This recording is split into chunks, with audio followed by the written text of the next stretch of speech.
Пайгамбарыбыз саллаллаху алейхи вассаламга айтсын, ана мол дуаны айтсын дейт. Чоң айталайбыз. Ла илаха иллаллаху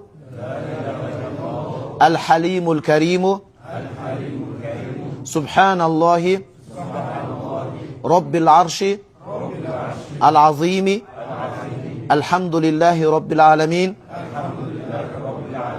ас'алука موجبات رحمتك وعزائم مغفرتك والغنيمة من كل بر والسلامة من كل إثم لا تدع لي ذنبا إلا غفرته ولا هما إلا فرجته.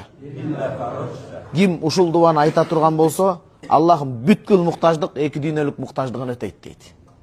Демек бул муктаждык намазы. Биз Куба мечитинде 2 рекет шүгүр, 2 рекет топ, 2 рекет кажат окудук, туурабы?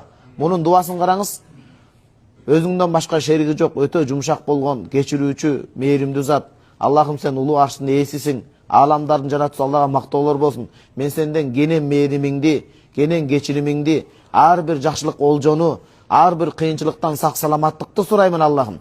Кайсыр бир күнөөм болсо өзүң кечирген, мени кыжаалат кылган ой сана болсо, ошондон өзүң арылткын, ар бир сенин ыраазычылыгыңда болгон муктаждыкты өзүң өтөгүн деп айтат.